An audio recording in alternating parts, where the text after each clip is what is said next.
It's podcadzo. Here we are, ladies and gentlemen. Hey everyone. Fuck. It's just us this week. No guests. No guests. No Although the no one plans really. Well, we got plans. We got a plan, but it's a loose plan. It's not tight like the last few. Yeah. Well, actually, the one that Last few were super tight, you know? They were on point, no dilly-dallying, no bullshit, all facts. All facts. I listened back to the last one we did with Quincy, and It's kind of embarrassing. we strayed from it. We were a little buck wild on that one. My favorite part of the episode is where you stand up and walk away for like 15 minutes.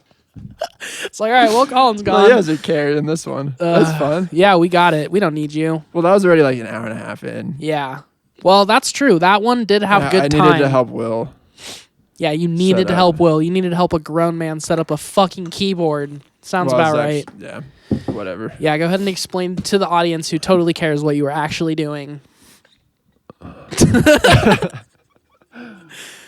Well, how you doing? I'm all right. Sorry, how you doing? I'm pretty good. We already caught up off camera. Yeah, so we caught off. Nothing So really Julian to talk knows about. I'm not all right. Yeah, he's hurting you guys. I'm fine, I think yes. we need to call someone. No, he's doing good. I'm I'm doing good. We're all doing fine. doing fine too. I wanted to start off talking about this. Have you seen the Wham documentary on Netflix? Nope. Do you like Wham at all? Nope. George Michael? I mean, I like George Michael. Okay. He's funny. Also, I love Arrested Development, so. Yeah. That's what, I didn't even think about that watching the Wham doc. But it gave me a whole new respect for Wham. I've been deep into Wham and George Michael since then. Okay. Well, fuck, maybe it's time for me to have a Yeah, little you Wham. should check out the doc. It's pretty cool. It, obviously knew George Michael was a legendary dude and very talented musician and singer. But I didn't. Obviously. Yeah, obviously. Duh. Huge pop star. If you don't think that, then you're fucking stupid. But I never fully respected how innovative he was and what a great songwriter he was. And like all the Wham shit, he was like 20, you know? Yeah, he was Like, young. Yeah. That's true. Writing classics as a 20-year-old. And yeah, you forget how many hits Wham has too. You remember Last Christmas, and I always forget Wake Me Up Before You Go Go is a Wham song. Oh, really? Yeah. I guess I always just think about it. I don't know why this connects it to Wham for me, but I think about John C. Reilly singing it in Talladega Nights, like Will Ferrell's in a coma. Oh yeah. John C. Reilly singing to him. He's like, "Take me with you when you go go," and I'm like, "That's my favorite Wham song." Yeah. That's funny. And then like Careless Whisper was released as Wham featuring George Michael, but it was like one of the first songs they wrote as Wham. But yeah, I'd highly recommend the doc. It's pretty good. Okay. Yeah. Cool. Have you seen Schindler's List? Yeah, I've seen that one. It's also a good doc. Sad. That's really sad. Yeah. I've been speaking of Holocaust, I've been rewatching Band of Brothers. Nice. You ever see that? Yeah, that is pretty fucking good. I finished it this past I don't week. know if I ever actually did finish it. Yeah, I've watched it a couple times now, and I always cry a lot at the end. It feels nice to cry. It does. Such fucking heroes, goddamn. And so now I started watching The Pacific. You seen The Pacific? Mm-mm. That's like the version of Band of Brothers, but it follows the Pacific Theater, the war in the Pacific Theater. So them fighting the Japanese. And Cool. Man, those boys had it rough. I think I'd much rather be in Europe. Yeah, I think so. I was going to say the same thing. I feel like, okay, so sorry, I don't want to take too much time about this, but in Schindler's List, or wait, no, I'm thinking of The Boy in the Striped Pajamas. Never mind.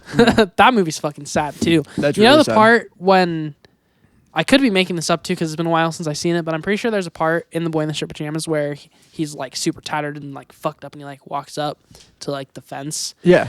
And he, like, realizes, like, I'm fucking stuck here. Like, there's nothing I can do to get out of here. I feel like that feeling would be so, like, defeating and, like, relinquishing and just like crushing that, like the amount of willpower to like get around a situation like that is phenomenal. Oh yeah, man. And I got nothing else really. I'm thinking that the whole time I'm watching Band of Brothers, is like how fucking, because the thing about getting older and having responsibilities and just dealing with real life is like you're able to sympathize with movies and art and TV shows at a much deeper level. Yeah. Like I remember watching movies as a teenager, and if what the character registers with you, what the character is going through registers with you at all, you're kind of like discount it. You're like, I can fucking deal with that. It's probably I'm doing fine. It's not even that. Yeah, probably not even that painful. Like to get beat up like that, I'd probably be fine. I'd be good. Yeah. I'd kick his ass. And now I just like movies I've seen 100 times, just relating to on a whole different level. Like, wow, that fucking suck. I don't think I could do that. Yeah. World War II and the Holocaust is certainly no exception. It's up there. There's that scene in Band of Brothers where they finally make it into Germany. The war's about to end, and they discover their first concentration camp. They just come across a camp that the SS had abandoned like that morning. And that scene's crazy. I remember our 5th grade teacher, we were having a World War II or Holocaust unit, and he showed us that. Damn. And there's also a scene in the Pacific, which I thought they had shown us in elementary school, but the Pacific didn't come out until 2010. Elementary school is a bit early for some. Well, I know, but they showed us a couple scenes from Band of Brothers, including that Holocaust scene in middle school. I had this really dope teacher, shout out Mr. Malnati, who I had for 5th and 6th grade. I was really close with him. He was a great teacher.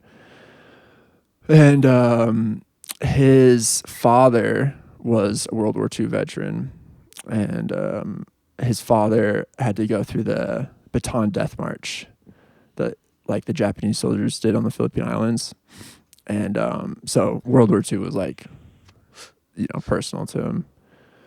And so he went like really in depth on it and showed us a lot of stuff that probably pushed the boundaries for what you. I mean, I stand by everything he showed us. It's like, definitely. I think it's fine. Yeah, it's powerful stuff. It's just, like kind of like what you said earlier. Sometimes you're too young to understand the full breadth of things. But the memory from the Pacific I had was this scene where they're on some island, I think like the Solomon Islands, and going through these small little villages that the Japanese have just destroyed.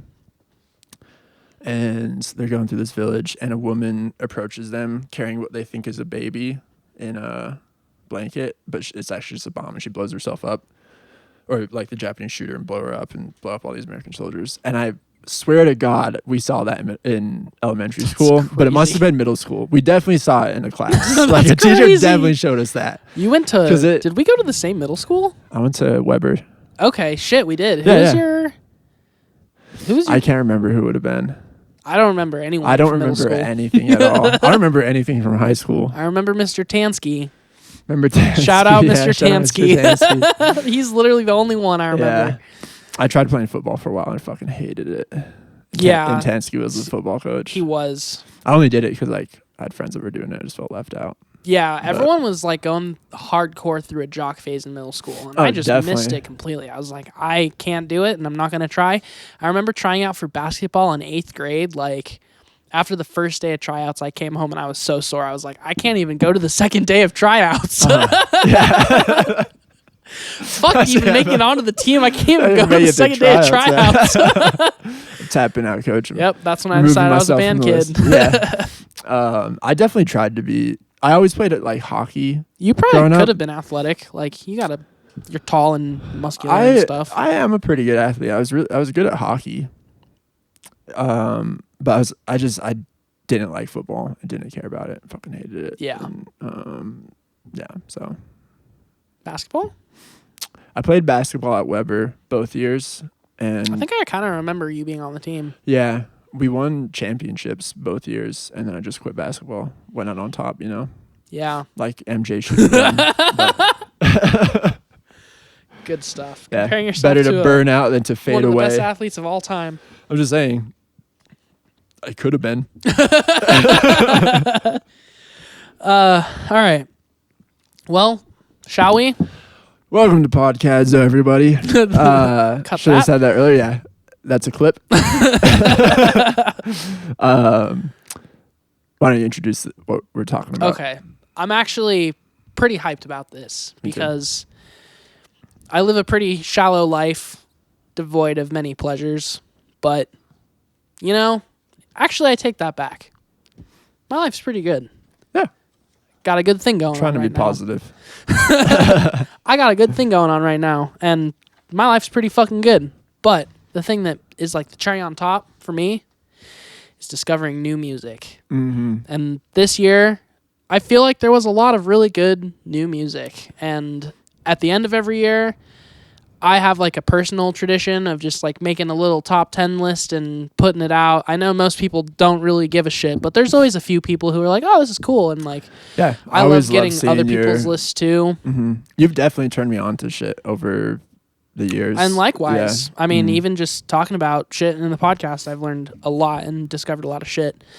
But yeah, all that to say, we're just going to go through the 2023 albums of the year. We each have like a list, and we're just going to kind of rattle off a bunch of albums, and then we're going to hone in on like the best ones, our personal favorites from the year. I won't say best ones because obviously everyone has their own top 10 list, and so they're all vastly different, but logistics wise, I'm thinking maybe we just go album by album, bam. alternate. If it's something we both agree on, we'll fucking add it to top 10 runner list. Yeah, we'll see and which then we'll narrow it down crossovers from there are. there. And I purposely tried to put albums on here that I knew you weren't going to put on yours, and also like shit that I knew you were going to put on yours, I tried not to put on mine. But I think there is, of course, going to be some crossover. Like, there's some albums that are just too good to ignore. So here's my disappointing thing, though, is almost everyone on my list, if not everyone, is an established artist or like well-known already. So that's something I regret from this year is I really didn't get into a lot of like new music, just new music from bands I already liked. I think that's pretty true for me too, for the most part. There's a couple like, and I have to shout out Colin Galloway, who plays bass with us sometimes, and he also is in the Alistair Cowboy band. He turned me on to some of like my favorite new discoveries this year, and he also has done the last like 2 years as well. So Yeah.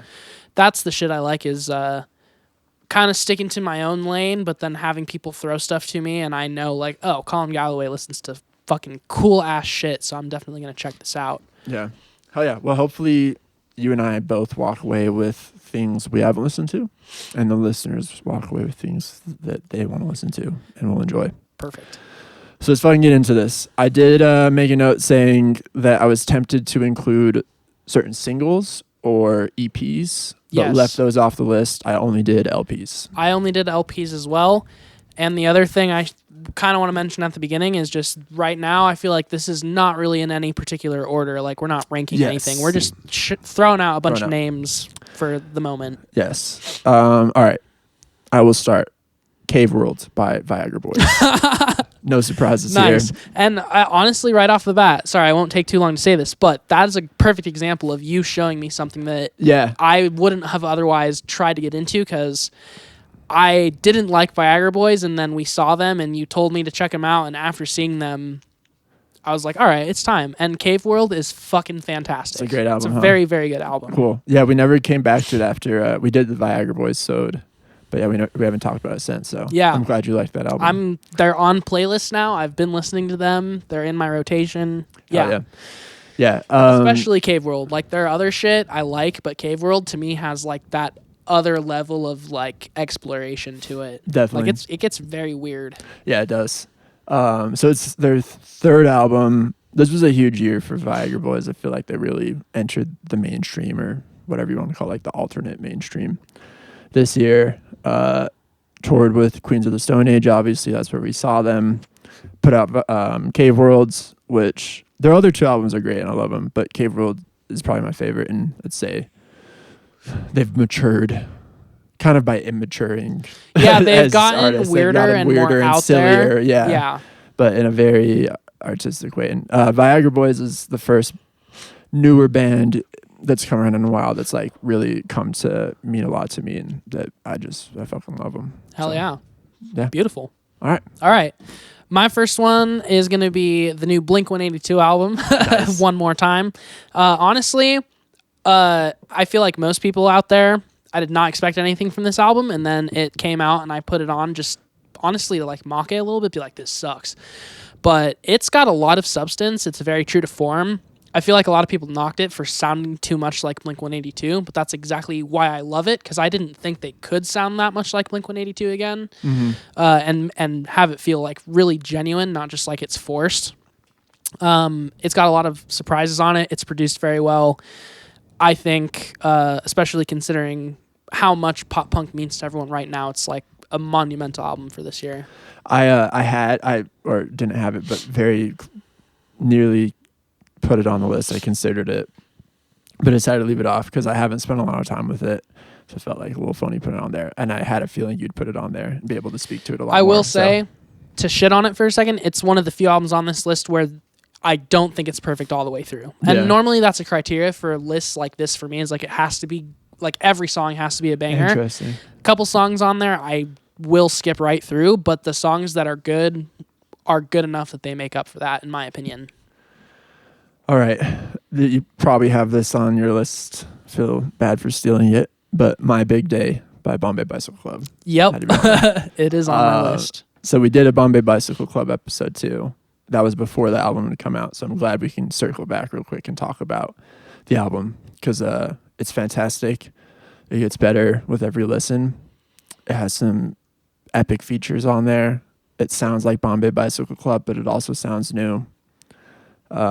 I think it's a perfect album. I love every single song. I can't really say anything bad about it. The only thing that I will say about it, and you probably disagree, and that's fine, but I really am not a big fan of the title track. Yeah. I think that it feels really boring and kind of phoned in. Mm-hmm. And having that as the lead single threw me for the entire album. Like when it came out, I was like, all right, the album's kind of going to be phoned in and like mid, but the rest of the album is like so dynamic and like ever evolving that song just falls flat as fuck, and putting it in the middle of the record and having it be the title track just seems weird to me. But I had the same feeling about it when it first came out.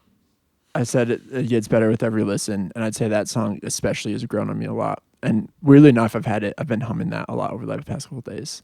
It's just been like in my head. I haven't really spent too much time with Bombay's new album compared to how much I listened to the one that came before. I can't even remember what it's called, but everything else has gone wrong. When that album came out, I listened to it like literally daily. People that hung out with me can attest to that. Like I listened to it every single fucking day for like months. And this album hasn't been that way for me. Like I listened to it a good bit when it came out, and then I kind of put it away right away because I didn't want to burn it out, and I felt like I would get burnt out on it. But yeah, since it's come out, I've definitely listened to My Brain Is So Broken, second album, Different Kind of Fix. I've listened to Different Kind of Fix more than My Big Day since it's come out, because it reignited my early Bombay Bicycle Club love. But anyways, yeah, so a great album, and 100%. Happy to have Bombay Bicycle Club music. We'll put that on the list because it's on mine. All right, for me, my next one is going to be the new Foo Fighters album, But Here We Are. This album to me is like by far the most emotional Foo Fighters album that's ever been released. Like every lyric, every like idea on it is like super emotional, I feel like, especially obviously, and I don't want to dwell on this too much, but we lost Taylor Hawkins, and the album is like seems to be pretty much entirely about Dave Grohl coming to terms with losing Taylor Hawkins, because they were really good friends, and obviously Taylor Hawkins was like super influential for a bunch of people, and he was a huge part of the Foo Fighters, so it seemed like a tall order to do a Foo Fighters album without Taylor Hawkins. But I think this has their most like genuine, honest work that they've ever done as a band, and it's like driven purely by the emotional turmoil of dealing with like a very, very sudden and tragic loss. It's super dynamic. Dave Grohl playing drums on it, even though it's not Taylor Hawkins, and I wish it was. Dave Grohl's drums are incredible. I feel like the bass and drum relationship on the record is like a whole new kind of territory for the Foo Fighters, and I feel like they're just moving forward like in a really good way. Like they're not letting like the tragedy like overcome them completely, but they're also not like forgetting about, you know, like the shittiness of what it takes to go through a tragedy like that. So I think it's fucking great. And probably my favorite Foo Fighters record, except I don't know, like what's that fucking Wasting Light. Wasting Light. I thought you were gonna Nothing say that. really beats Wasting Light, but this comes close to like contending with Wasting Light for me. There's a lot of songs I dislike on the Foo. I'm not a huge fan of the album. I'm kind of That's over fair. the Foo Fighters too. Yeah, that's totally fair. And I've re-listened to, what's the name of the one that got nominated for the Grammy for I Best have Rock? no It was like the idea. lead single. Oh yeah, the single's not great. I can't remember what it was called. I was listening to it the other day and was just really heavily hating on it. I was like, man, this fucking blows. I'm so sick. Like, don't get me wrong, there's a lot of Foo Fighters songs I like, but I'm getting very sick of the Dave Grohl formula of just like balls to the walls, all out there all the time, like screaming the whole time. And I was just, that song just bored me and also hurt my ears kind of. I was like, you know, just like, yeah, he just goes like all out there too much sometimes for me, where it's like, Yeah, it's like corny almost. There is a shitload of that on the new record. Like he definitely lets it all hang out. I feel like for me, I think it's more genuine than it was in the past. Like I think a lot of his shit in the past was just like, I'm screaming because like I want to sound like a heavy rock star. But now on this record, it felt to me like it was actually connected to like some real emotion for the majority of the record. Like again, not every single song on it is like perfect, but I won't skip any of the songs on it.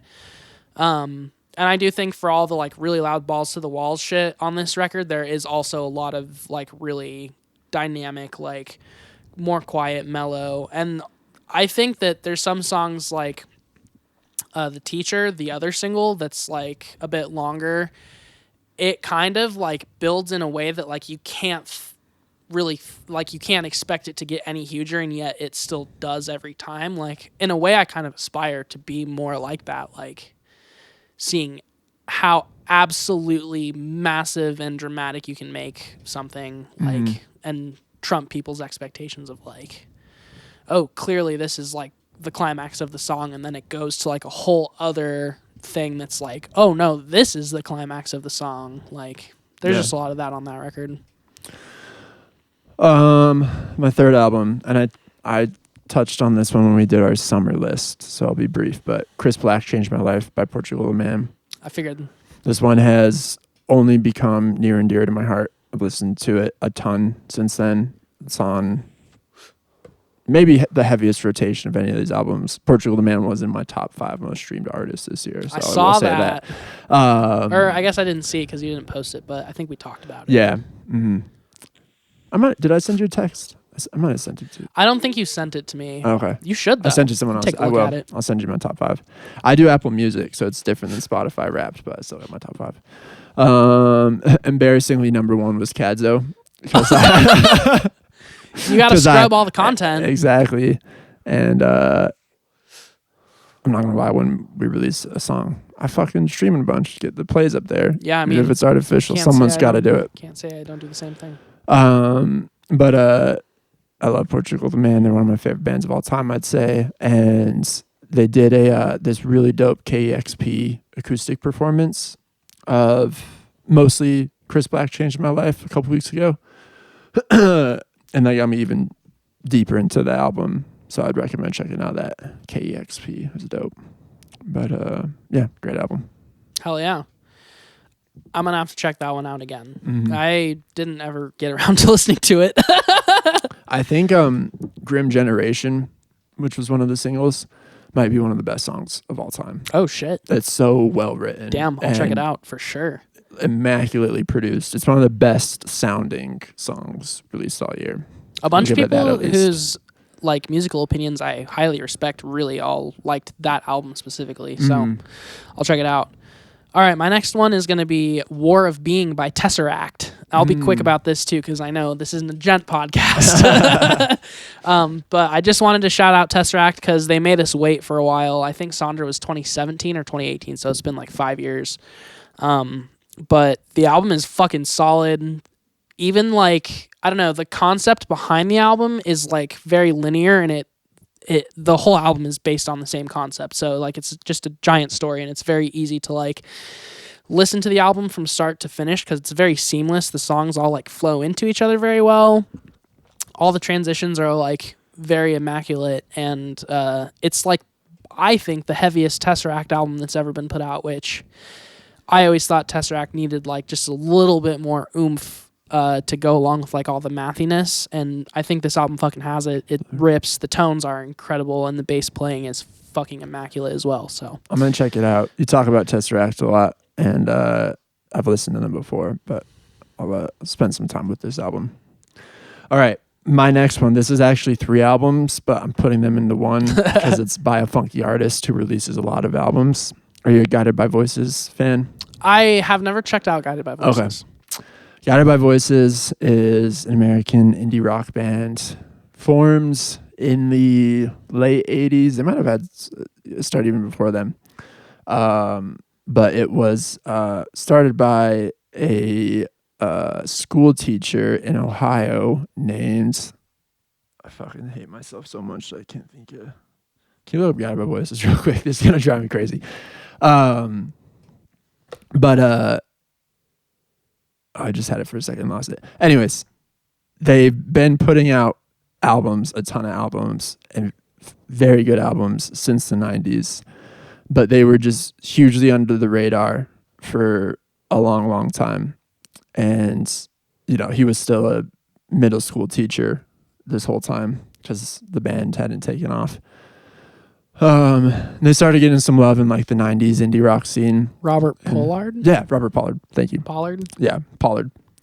So anyways, I got into Guided by Voices as a young kid, getting into rock music because the Strokes were obsessed with Guided by Voices. They all cite it as one of their favorite bands and one of their biggest inspirations. And I was obviously a big Strokes guy. And they're actually, have you seen the music video for Last Night? Where they like hang out with Slash and stuff, and it's just like montage clips of them doing cool shit around LA. They go on Family Feud in that music video, and they play Family Feud against Guided by Voices. So anyways, Guided by Voices put out some great albums last year, which I loved, and then they put out 3 this year that I've been a big fan of. First was La La Land, second was Welsh Pool Frillies, and third was Nowhere to Go But Up. I'd recommend checking out all of them. Okay. And dive deeper on. They're on my list. Yeah. The big if you want to get Guided by Voices, I'd recommend checking in with the big albums first, which is like Alien Lanes and B1000. Those are kind of the popular ones that everyone loves. Sorry. Okay, brother. Got to work texts. I'll fill the air. How about I do one more while you're doing that? Sure. All right. I'll do UK Grim by Sleaford Mods. That's another crossover. Okay. UK Grim. Julian and I are both big Sleaford Mod guys. I wasn't sure if I was actually going to put this on my list or not, because at the end of the day, I really didn't get into it until the back half of the year. But once it was in my rotation, it was very heavily in my rotation for a long time. Yeah, I don't have a ton to say about it. It's not my favorite Sleaford Mods, which is kind of promising to say. Most of these albums aren't my favorite albums by the artist, but still a very solid album, and I love them so much, and they're like continuing to evolve a lot, and what they do is it like somehow always feels new and exciting, even though they have a very specific aesthetic and a very narrow lane that they stick to.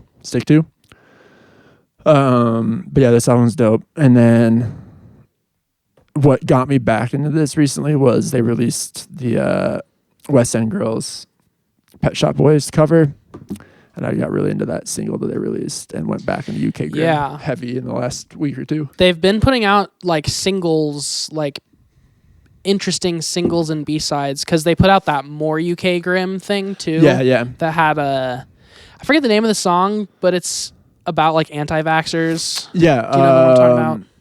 I think it's just called Big Pharma. Big Pharma. Yeah. Uh-huh. That song was awesome, and the video that came with it was hilarious. Yeah, I loved it. That's kind of what reminded me, like, oh yeah, these Sleaford Mods guys are fucking hilarious. Like, Jason Williamson is a genius, and the line in DIY when he's like, I go to my doctor and I ask why I want to slap all these B&M goths. Yeah, it's like, because they're all fucking cunts. Jason, hit them. Yeah. I could listen to that line repeated for like the rest of my life, and it would be entertaining enough to like get me through. I went and watched the music video for Big Pharma on YouTube, and I remember they pinned the lyrics to the song as like the top comment, and the lyrics are incomprehensible. I don't understand a word of it. And then this guy commented under and was just like, "In the Queens, please, mate." Not even British guys understand this. Fuck. So, I love Sleaford Mods. All right, go ahead. All right. Next album. My next one is going to be Wilco's Cousin, which was also, if we're just talking pure rotations, this was very highly in my rotations. I was surprised Wilco didn't make it into my top 5 because I was listening to this album like daily for a little bit. But it's just fucking solid. Like, I love Wilco, and I love albums that feel like Wilco albums.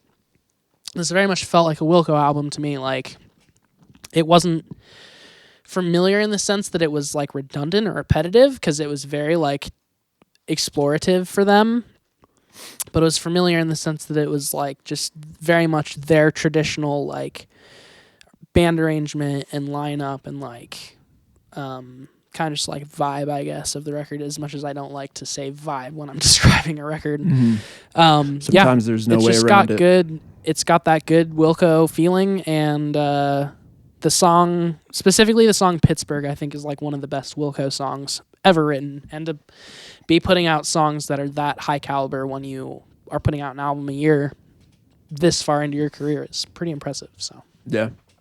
I also considered putting that album on, but I felt like a little bit of a poser because I haven't spent too much time with it, and I had a feeling you would as well. So damn. You said it all. All right. I'm going to list off 2 again here, just in the interest of time, and because they're ones we've already talked about, and I imagine they're on your list. The Ballad of Darren by Blur, In Times New Roman by Queens of the Stone Age. The Ballad of Darren is not on my list, good sir. I left it off intentionally. Because, yes, I decided, I knew you were going to talk about it. I knew it was going to be on your list. I never really listened to it more than twice. I listened to it twice, and then I called it a day. It's good, don't get me wrong. It's not what I want right now. It's not what I'm looking for, like when I put on new music, which sounds super fucking douchey. But In Times New Roman is 100% on my list. They were also in my top 5 Spotify Wrapped, Queens of the Stone Age, I should say. As they were in mine as well. And I think In Times New Roman is their best album since Like Clockwork, which I know that only omits one album, but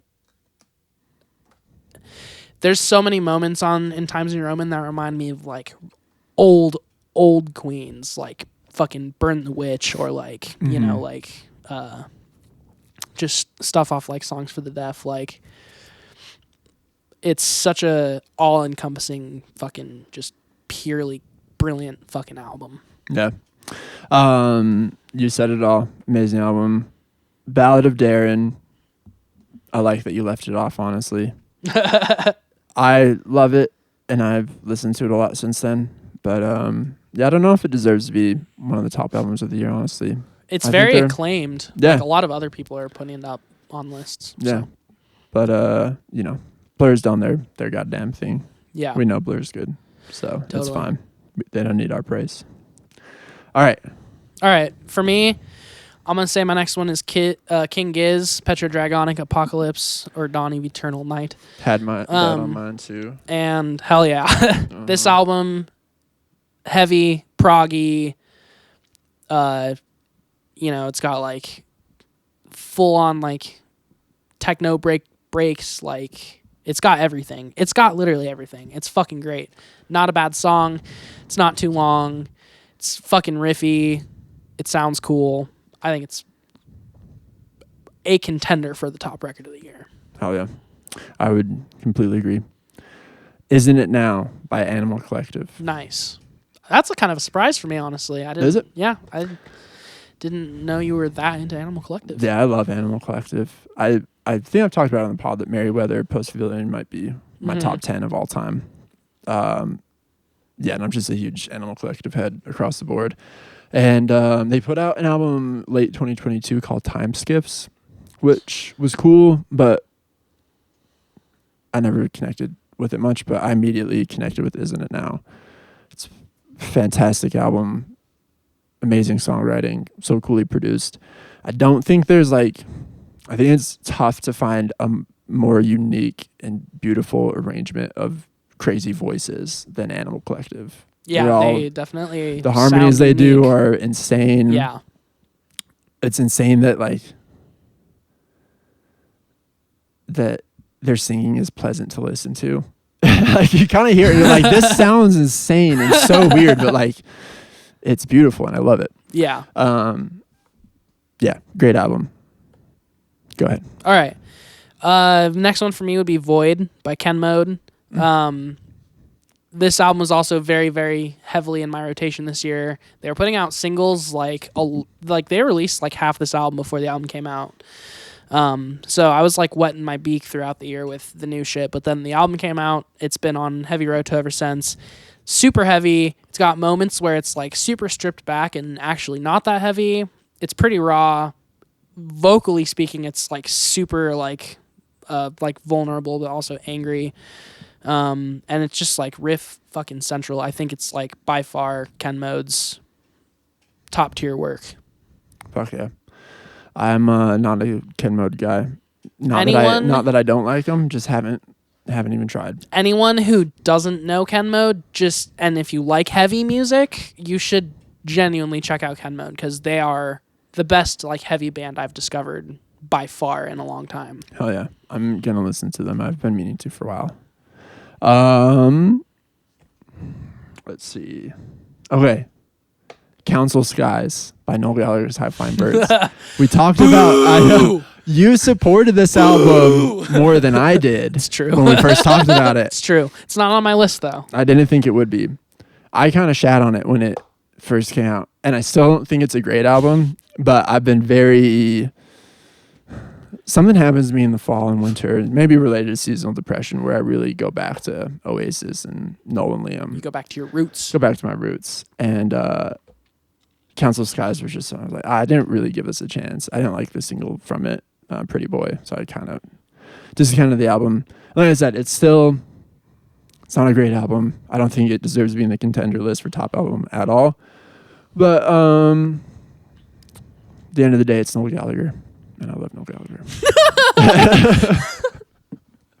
Thanks for being honest, I guess. Yeah. Cool. My next one is going to be Every Day Like the Last by Y Oak. This record, Fuck. I know I've said this for the last 3. Very heavily in the rotation. Was playing this daily or every other day at least. It's Y Oak's best work, and I already genuinely thought Y Oak was the best band in the world before this. For them to keep topping themselves every time and just be so pure and rich and full and beautiful every time. It's just I don't understand how they do it.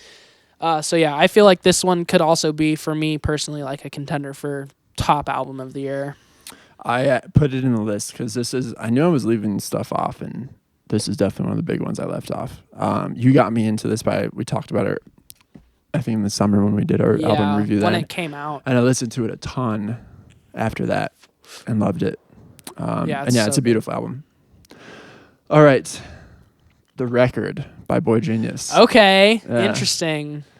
I like this album a lot. I like Boy Genius. I like all the members of Boy Genius. I mostly put this in there because I wanted to talk about it in this episode and just get your thoughts on it. Okay. And it's an album I like. I've listened to a lot of the songs on it a lot. Probably Julia's favorite album of the year, so I hear it a lot with her. And this has kind of been Boy Genius's year. They've blown up, had a huge year. And all of them individually. Yeah. So yeah, what are your thoughts on the record? God damn it. This is gonna sound bad too. I always sound like a dick. I don't really like Phoebe Bridgers. I don't really like Julian Baker. I didn't even know who Lucy Dacus was before. So yeah, I didn't listen to the Boy Genius record because of previous interest in like any of the individuals. I just listened to it because when it came out, it was very highly revered by like a shitload of people, and I was like, well, it's got to be pretty good. Like, even if I don't like Phoebe Bridgers, I acknowledge she's like super fucking talented. She's not for me. And same with Julian Baker. It's just like not my thing or whatever. But the Boy Genius album was pretty good, like experimental-ish, still very much like what I expected. There was nothing on it that was like a surprise to me other than the occasional like multimeter song, or not even multimeter, just odd time song. Yeah. But yeah, there was one song on the record that I fucking really liked. I think it's the second song. Just pull it up. You could tell me. Yeah, I think $20 is the one. Yeah. Yeah, that's Yep. a good that song. song I really liked. The rest of it was just kind of like, for me personally. Mm-hmm. Okay, fair enough. Yeah, it's not one I would fight for at all to have on the contender list. Like I said, I mostly put it on here because I want to talk about it, but also because like it's one of the most talked about records. It is one of the most the talked year. about, and that's exactly what I was going to say. It's going to take me back to like this place in time if I hear those songs Totally in the future. So yeah, and it's an important album of the year. So that's all I'll say about it. 100%, very important album for this year. The next one is the album Stereo Mind Game by Daughter. This was Daughter's first album, also in quite some time. Obviously, Elena Tonra put out the X-Ray album, which was like her side project solo album, and that album, the X-Ray album, is like one of my favorite albums of all time. It's easily in my top 10 records of all time. So I wasn't sure what to expect with Stereo Mind Game. I feel like Daughter got back to their roots a little bit on it. It's definitely sounds like Daughter, but it is current. Like, it's not like a rehash by any means. And I think considering it's somewhat of like a comeback album, no one was sure if there would be Daughter again. I think it's very good and very, again, like solid listen from start to finish. Like when you put it on, you just kind of listen through the whole thing. You don't really think about skipping songs or like not finishing the album. It feels very good when you listen through the whole thing. So I've not listened to it, so I'll have to take Check your it word, out. but I will check it out. Hell yeah. Scaring the Hose by Danny Brown and JPEG Mafia. that's on my Is list. that on your list? All right. That's put it in crazy. The running. I've talked about it in a couple of the hip hop sods, how much I like Danny Brown. And I can't believe that him and JPEG didn't do a full album collab earlier. It just makes so much sense. Yeah. It's an amazing combination of voices and production coming together. The album has such a cool, calculated aesthetic, and Yeah. the aesthetic of the album is a better like term. the aesthetic of the album is like as big as the music on the album. Yeah, totally. And I've never been a big JPEG fan, really, but Neither have I, but I think for some reason, yeah, like the Danny Brown and JPEG together is like not too much. JPEG by himself has always been like a little too much for me. Like his production's just, you can tell he's trying to shove a bunch of shit into a track, but like, I don't know. I didn't get that on this one, so yeah, fucking solid record. sweet. Go ahead. Okay, next one for me is going to be Homicidal Ecstasy by Sanguisugabog, sorry. It's really hard to say that name fast. This would be something I discovered because of a friend, and I've never been super into like I don't even know what to call it, just like blast beaty, like really, really heavy, like kind of grindy metal. Like it's a new type of metal that I don't exactly know what to call it, but this album was the album that like kind of got me into it, and I feel like the snare sounds on this record speak for themselves. Like the snare sounds ridiculous. Every part of this album is ridiculous, and it just goes super hard, and the riffs are all like fucking skull shattering, heavy, just intense. So yeah, that record slaps. Homicide Ecstasy, Sanguisuga Bog, big shout out. Hell yeah. Also have not listened to it. Oh, I don't know if you would. I think We'll see. I bet I'll like it. It's a great name. You'll definitely like it. Yeah. I don't know if you'll be like, I love it. Okay, fair enough. Memento Mori by Depeche Mode. Hell yeah. That almost made it on my list. Okay. There was no way I wasn't gonna like this album. A massive Depeche Mode fan. One of my top artists of all time. The fact that they put out an album in 2023 and toured it, like, what more can you ask for? Yeah. But I did think it was a great album. I thought his voice sounded great on it. The songs were interesting enough and new in a way that wasn't like pandering, or they weren't trying to stay modern just for the sake of having a hit song and being able to tour it. And yeah, I like the tour they did for it. Seemed amazing. I wish I got to see it. Yeah, everyone said that too. It was phenomenal. Yeah. What do you think of the album? I loved it. Like I said, I almost put it on my list. The only reason why I didn't is because, truth told, I didn't actually listen to it as many times as I listened to most of the other stuff on this list. Because, I mean, that, again, like, when you're in the mood for something like that, it's like Depeche Mode's the best thing in the world. But then when you're not in the mood for like 80s pop, you're just not in the mood for it. So it wasn't in like the reps as much, but I definitely listened through it like multiple times, and it got better every time. And for me, like, again, to be a musician, to be a group that stays together that long, that still puts out that high caliber material when you're that old and stand behind it and tour it, it's just inspiring. Yeah, definitely. Hell yeah. Next one for me is going to be Multitudes by Feist. Sorry to repeat myself, this might actually straight up just be my record of the year. It's fucking perfect.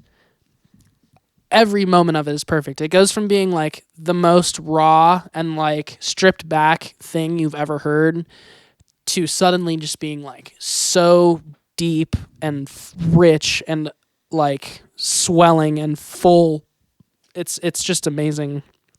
And I really, like, my one goal in life is to just someday put out something like a tenth as good as anything Feist has ever put out. Because it's like every time she puts something out, it's like, it's not going to get better than this. She's not going to be able to take this concept in a new direction, because ultimately it's just a girl and a guitar. But like, it's just so different and honest and genuine each time. It's breathtaking. So Multitudes for sure. Fucking phenomenal record. So that's an album I liked a lot. I didn't put it on my list just because it's one I haven't had in the rotation, like you said, as much as other albums, but still an album I loved. And since you're riding for it so hard, I did put it in the contenders list, because I think it is a fantastic album. All right. This might be a controversial one. Did you know there's a tunnel under Ocean Boulevard by Lana Del Rey? I was literally thinking about this at work today. I was like, I swear to God, if Colin talks about the Lana Del Rey album, I'm going to lose my shit. This might be my album of the year, actually. God damn it. Lana Del Rey can do no wrong. The thing about it is, when people describe this record, it just, to me, seems like they're describing a record like a totally different record from the one I listened to. Because when I listened to Tunnel Under Ocean Boulevard, I thought it was spacey, wispy, fucking devoid of any connective tissue, and just like completely Lana Del Rey indie girl, sad girl fucking bullshit. And then when I listen to people talk about it, they're like, it's so rich, it's so dense, it's got so many layers, it's so full, it's like so warm and saturated. And I'm just like, what? Like, I didn't get any of that when I listened to it. Granted, I only listened to it one time and I fucking hated it. So, do you like any Lana albums? I love Lana Del Rey. That's the thing. There's a window of Lana Del Rey that I fucking love. And I feel like ever since that window is closed, it's been a continuous downhill where every album is like slightly more wispy, slightly more sad, slightly more like just indie bullshit. Like, I don't know. It's whatever. Why do you like it? Let's talk about why you like it. I thought Chemtrails Over the Country Club was absolute dog shit. I fucking hated that album. And Norman fucking Rockwell, even at the time, kind of fucking Rockwell is the Lana that I like love. Yeah, I think that even then I was like, this is peak Lana. This is her just speaking. Even then I was like, this might be hard to follow up. Like, how, like, you're either gonna have to do another Norman fucking Rockwell or go totally the other direction. And she put out like a spoken word thing, which was cool. And then she did Chemtrails Over the Country Club, and that was dog shit. And I was expecting, do you know, there's a tunnel under Ocean Boulevard to be dog shit too. And I'll be honest, the first listen, my feelings were closer to yours. I didn't connect with it at all. I thought the production was lame. I thought it sounded kind of shallow too, and wispy is a good way of describing it.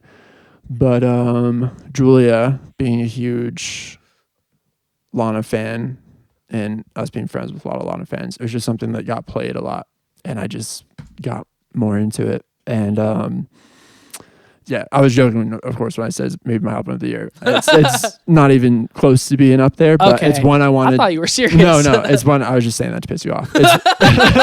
It worked. It's one I wanted to mention anyways because it's something I've listened to. Kind of similar to the Boy Genius, like place and time. Sure. It'll take me back. I think I've developed a connection with it.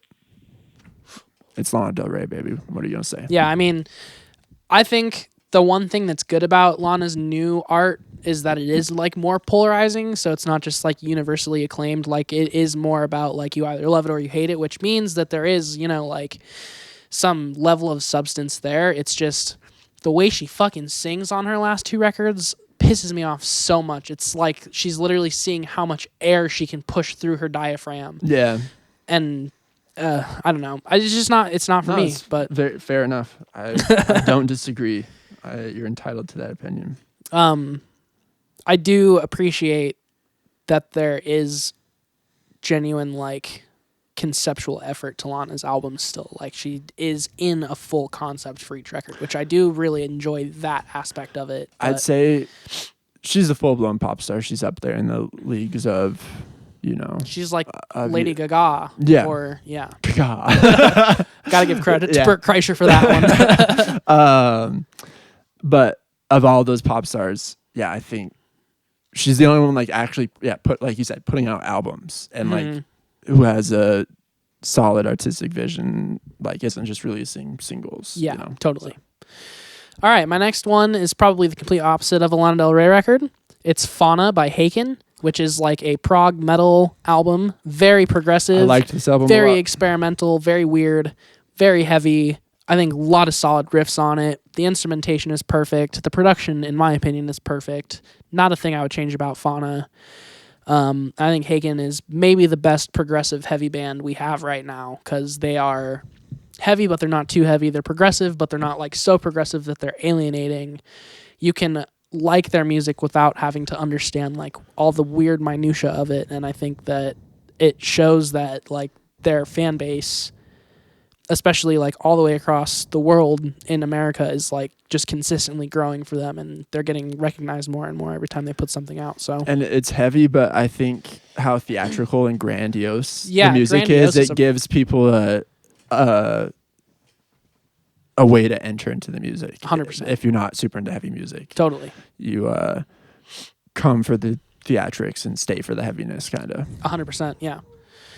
All right, we're getting a little close to time here, and I know we have a lot of albums. We have 10 minutes left, bitch. Yeah, we might need to pick up the pace a little bit. That's all I'm saying. So let me rattle off a couple more here, and I have a feeling both of these will be on your list. Okay. 10,000 Gex by 100 Gex. That is on my list. And Let's Stand Here by Lil Yachty. That is on my list. Let's start here. Yeah, sorry. Start here. You're good. I misread mine. Those are both on my list, but I don't necessarily think I would put either of those in my top 10, to be honest. They're more like top 15s for me. I would maybe put the Lil Yachty in my... I like the 100 Gex. It's one I listen to a lot, but yeah, I don't think it's my top 10. Yeah. Lil Yachty might be a stretch, but it might be up there. Yeah, the Lil Yachty is so good to me just because of how surprising it was. Like, I wasn't expecting something like that, but at the same time, it's not something I have put on religiously. And the 10,000 Gex, I feel like you can't put that on religiously, otherwise you'll lose your fucking mind. But when you do put it on, it's like fucking fantastic. So yeah, those are both on my list for sure. Okay. Well, I'll leave them off the contender list right now, but we'll maybe circle back. We'll circle back. All right, go ahead. My next one is going to be Javelin by Sufjan Stevens. This record, again, perfect. I don't want to, like you said, we'll try to go a little faster, but this record is not a moment on it that I would skip. It's huge. It's really raw and sad, obviously, because it's Sufjan, but it's also grandiose. It's very well like structured and organized, and I think probably would be in the top 5 for me. Okay. Amazing. I love Sufjan Stevens, but it wasn't in my rotation that much. Yeah. Listen to it. I liked it enough. It's kind of hard to get through Sufjan sometimes too. Yeah. Okay. Album I talked about earlier in the year, so I'll be quick, but one I've loved all year, pretty much. Grapes Upon the Vine by TV Girl. I said enough about it first time. TV Girl's dope. It's a good TV Girl album. Yeah. That's all there is to say. Fuck yeah. I think what you said about it last time was what inspired me to go listen to it, and I agree. It's pretty fucking solid. TV Girl's never been my thing, but I do really like that record. Strange Dance by Phil Selway. Phil Selway, the drummer from Radiohead. This is his third solo album. Wasn't super heavy in my rotation. Probably wouldn't be in my top 10, but it'd probably be in like my top 20.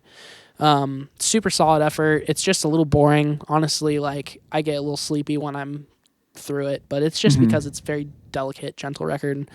And then since we're here, I'm going to say the Shoo Shoo album, Ignore Grief, because it's like the complete opposite of the Phil Selway album. It's fucking frantic. It's insane. It's noisy as shit. It's loud. It's chaotic. But it's like some of the best experimental noise I heard this year by far. So this is the last album on my list, and then rattle off yours, and then we're gonna fucking figure out our top 10 list. Okay. The Big Mess by Tan Lines. Okay. Also talked about earlier in the year. Yes. So don't have too much else to say about it, but Tan Lines is another band I've loved. I thought The Big Mess was great. It has some amazing songs on it. I think those guys are hugely slept on for what great songwriters they are. I think Tan Lines should be way, way bigger than they are. Yeah, they should be in the conversation, honestly, with like Boy Genius and shit like that. Yeah. Especially like when Sylvan Esso blew up. I was like, how is Tan Lines not blowing up? Like, that's true. Tan Lines is kind of like that music belongs with each other. I got into them at a similar time too, and yeah, I think like I said, just hugely slept on for what great songwriters they are. Totally. All right, I'll try to fly through this. Periphery 5, another Gent album, super super fucking heavy. Probably wouldn't be in my top 10. The singing on it is just not my favorite, and there's moments where it's like even too genty for its own good, just because it's like purposely trying to be genty. 72 Seasons by Metallica. Put this on here again because just Metallica, like who would have expected a good album from Metallica at this point in time? I thought it was going to be a piece of shit. I put it on. Some of it is shitty and some of it's pretty fucking good, so I felt like it deserved a shout out. And then The Ocean, Holocene. This album fucking rips. If you don't know The Ocean, check them out. They're, again, like metal, heavy, more like ambient, atmospheric metal. It's not just like riffs and noise. It's like got good atmosphere to it. And then the Sleep Token record, Take Me Back to Eden. This record got a lot of attention this year from people who I wouldn't have expected to really like Sleep Token. I like Sleep Token. Yeah, I feel like it crossed over a lot of borders kind of in a lot of ways. And then Vor Dire by Earl Sweatshirt and The Alchemist. This record, probably would be in my top 10, maybe my top 15. It's kind of predictable in that it sounds like The Alchemist, but it's kind of unpredictable in the sense that it does wander a bit more than traditional Alchemist beats. And Earl's Earl, he's fucking perfect. I wouldn't change any of what he does on that record. Laugh Track by Paramore. Laugh Track by The National. I was like, Paramore. I saw This Is Why. This Is Why by Paramore. Mm-hmm. That album rips. Check it out. If you like Paramore, it's like poppy, but it's also got some good moments of some heaviness on it. It's also got some like jazzier, more indie feel on it, so it's pretty cool. I like it. But yeah, Laugh Track by The National. I thought First 2 Pages of Frankenstein was a piece of shit. I can't remember if we talked about that on the pod or not. I don't know if we talked about it. I intentionally left Laugh Track off my list. I don't know. I didn't like it. At the end of the day, and I don't really know how this happened, but The National wound up in my top 5, and it was because of the album Laugh Track. I just listened to it a bunch. Maybe it was just because I was so disappointed by First 2 Pages of Frankenstein that I thought Laugh Track was like immensely better, and I still do think it is immensely better. Like, I think First 2 Pages of Frankenstein is boring, derivative, tired sounding National, and I think Laugh Track has that breadth of like experimentation that like makes The National interesting. I expect myself to go back one day and enjoy Laugh Track. I think I'm just in a big National lull myself right now. Yeah. And I mean, it's The National. It's definitely not like groundbreaking. It's still The National. So it's not unfamiliar, but I think for what it is, it's pretty good.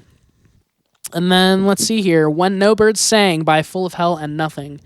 This would also be probably in my top 10, maybe even top 5. Even though it just came out, it's been something I've been listening to almost every single day. That's the only reason I left it off, is just because it just came out. Just came out. But you put me onto it right off the bat, and I really dig it. Yeah, it's so fucking good. It's crushing. Like, it's so crushingly heavy at times, and other times it's super like uplifting and major and beautiful and like shoegazy and just like just like fucking full sounding, and it's got so much dynamic between the two. Like, it goes from being the heaviest thing you've ever heard to being like one of the most beautiful things you've ever heard, like so quickly that it's just really impressive how it's done. And like the fact that it is a split album, not to say that like it feels like a split, because it feels like two sides playing at each other, because I think it's way more cohesive than that, but you can definitely tell where each individual band like put in their contribution, and I think that that's what makes the split feel super special. And that's my last one. Oh, hell yeah. All right, so right now in the running.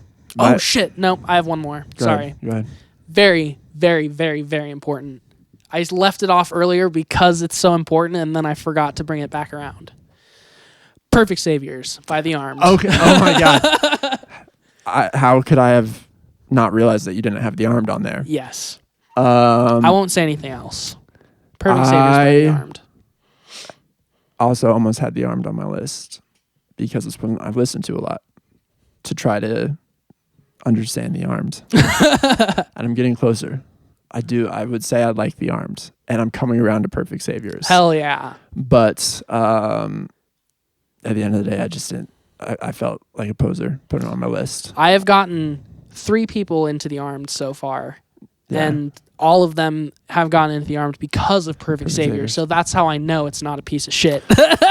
It's not a piece of shit. And I always felt kind of crazy when I was telling people how good The Armed was. Like, Wyoke might be the best band in the world, but if Wyoke's not the best band in the world, The Armed is definitely, in my opinion, the best band in the world right now. Like, they're the most put together outfit. Their instrumentation is the best. Their production is the most experimental. Their song structures are the most experimental. Right, let's put it in the running. Fuck it. And they're the most, like, accessible while also simultaneously being, like, the weirdest, if that makes any sense. Like, I think people could very easily get into Perfect Saviors with like no other context, no background. Like, I think it could be one of those records for like the masses potentially.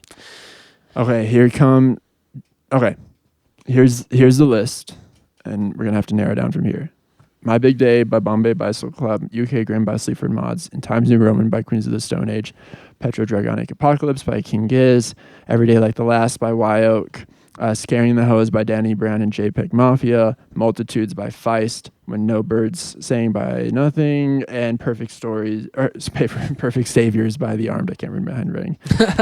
We talked about Cave Worlds. Wasn't on your list. Did you want to have Cave World in We there? can have an honorable mention for Cave World, yeah. Okay. Because that is maybe my top album of the year. Okay. I say we make a top 3 from here. Okay. What would you argue for your top 3? Okay. So, and this is probably predictable. For me, number 3 would be When No Birds Sang. It's just taken me off my feet. It's fucking perfect. Number 2 would be Multitudes by Feist. For all the same reasons. It's perfect. And I want to listen to it regularly, like for the rest of my life. And then number 1 for me is Perfect Saviors by The Armed. Okay. This is very interesting. What's you? Okay. I don't think we're going to have any crossover here, but that's okay. That's the point, right? Yeah.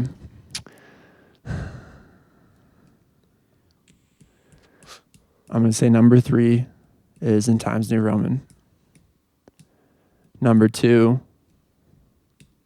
Chris Black Changed My Life by Portugal the Man. And number 1, Cave World by Viagra Boys. Wow, Cave World's number 1. I think so. Shit. It's the album. Viagra Boys was my most listened to artist this year.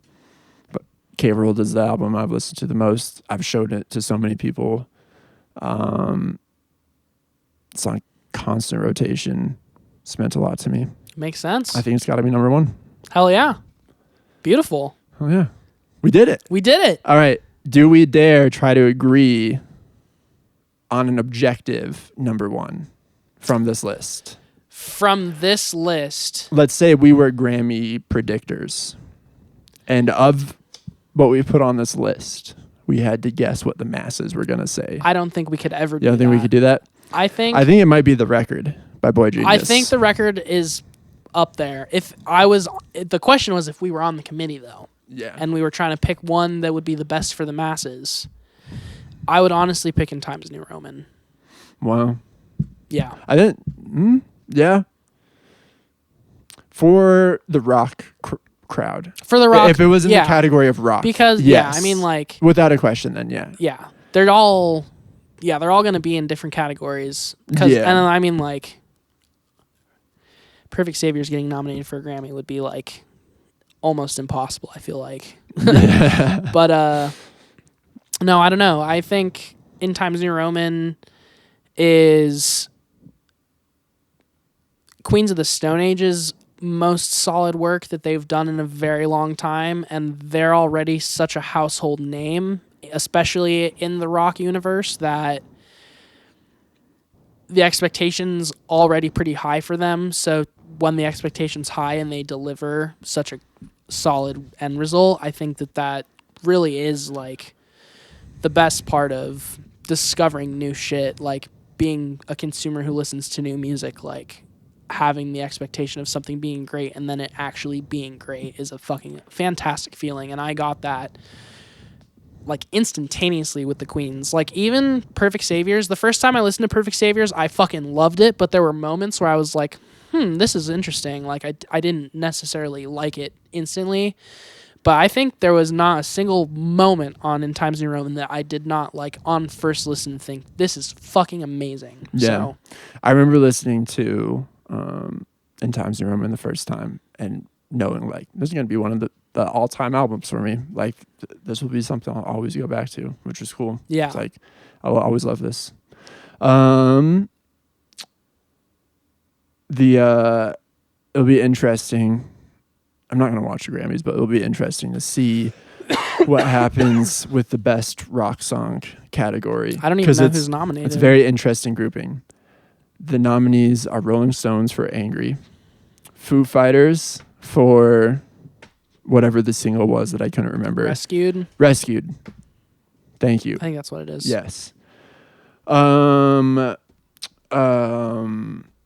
Boy Genius, Be Your Man.